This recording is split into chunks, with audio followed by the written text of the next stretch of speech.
শীতের কুয়াশায় ঢেকে আছে শহর। তারপরও জেলার নিউ মার্কেটের সবজি বাজারে গিয়ে দেখা যায় ক্রেতাদের বেশ ভিড়।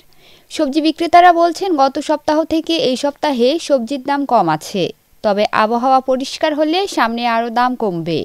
পেঁপের দামটা আগের থেকে মনে হচ্ছে একটু বেড়ে গেছে, এখন বেশি 40 টাকা কেজি। বাঁধাকপি 30 থেকে 35 টাকা দাম, ফুলকপি 40 থেকে 45 টাকা দাম, লাউ একটা 35 টাকা 40 টাকা, চাল কুমড়া 40 টাকা, ধনিয়া পাতা বিক্রি হচ্ছে ভালোটা 100 টাকা কেজি, লাল হচ্ছে 80 টাকা কেজি। দাম আজকে বাড়া বলতে নতুন আলুর দাম একটু বেশি। গতকালকে দেশি আলু বেচছি 100 টাকা 110 টাকা, আজকে বেশি 20 টাকা। এই যে শীতের দুদিনে তো প্রভাব পড়ে না, এক আধ সপ্তাহ গেলে তখন এই যে মালটা হয় তখন প্রভাব পড়ে, তাছাড়া এখন পড়েনি। এই যে যেগুলো মাল আছে শীতে এগুলো ঠিকই থাকবে, কিন্তু এখন যেটা ফুল জালি হবে ওটা নষ্ট হয়ে যায়, তখন পরবর্তীতে হয়তো দাম বেড়ে যেতে পারে।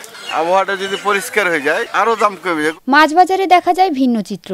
মাছের আমদানি থাকলেও নেই ক্রেতাদের ভিড়। মাছ বিক্রেতারা বলছেন এই সপ্তাহে প্রায় সব ধরনের মাছের দাম কেজিতে 10 থেকে 20 টাকা কমেছে, তারপরও নেই ক্রেতাদের দেখা। অন্যদিকে ঊর্ধ্বমুখী আজ মুরগি বাজার। বিক্রেতারা বলছেন এই সপ্তাহে প্রায় সব ধরনের মুরগি কেজিতে 20 থেকে 30 টাকা করে বেড়েছে। মুরগির আমদানি কম থাকায় দাম বাড়ছে বলে জানান তারা। গত সপ্তাহের চাইতে তুলনামূলক প্রায় সবগুলো মুরগির দাম বেড়েছে। আমদানি মুরগির একটু কম, এজন্য দাম বেড়েছে। প্যারেন্টস মুরগিগুলো ছিল গত সপ্তাহে 280, এ সপ্তাহের দাম 300 টাকা, 280 90 থেকে 300 টাকা। ব্রয়লার ছিল 170, আজকে 175 টাকা। সোনালী ছিল 250, সোনালী 260। দেশি মুরগি ছিল 450, 470 আজকে। প্রত্যেকটা মুরগি কেজি প্রতি 10 থেকে 20 টাকা বেড়েছে। আমদানি একটু কম, এজন্য বেড়েছে। আমদানি বেশি হলে দামটা কমবে।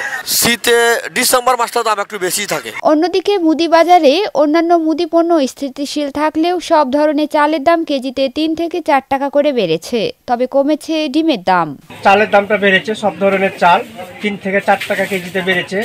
এখন আপনার চাল উঠছে অথচ চালের দাম বাড়ছে। সাধারণ মানুষ বুঝতে চেষ্টা করছে যে কেন দাম বাড়ছে। তো আমরা মনে করি যে এটা এক শ্রেণীর ব্যবসায়িক আছে, তারা যে বিভিন্ন সময় বন্যা হয়েছে, বৃষ্টি হয়েছে, এটাকে পুঁজি করে তারা মনে করছে একটা সংকট হবে, তার জন্য তারা এখন থেকে স্টক করছেন। আমি মনে করি প্রশাসনকে অনুরোধ করব যে এই যে স্টক ব্যবসা যারা করছে তাদের বিরুদ্ধে ব্যবস্থা নেওয়া হোক, নচেত আপনার চালের দাম আরও বেড়ে যাবে। কারণ আপনার অন্য অন্য জিনিসের দাম কম আছে, যেমন আপনার চিনি 125, সয়াবিন তেল 185 টাকা খোলাটা, আর আপনার হচ্ছে আদা হচ্ছে আপনার 100 থেকে 110, রসুন 220, পেঁয়াজ 70 75 দাম আপনার কমেছে। আগে ছিল 50 54, এখন আপনার ডিম মাত্র 45 46 টাকা হালি। এদিকে গরু ও খাসির মাংসের দাম গত সপ্তাহের মতোই বিক্রি হচ্ছে বলে জানান বিক্রেতারা। মৌটুসী চৌধুরী, রেডিও মহানন্দা, চাঁপাইনবাবগঞ্জ।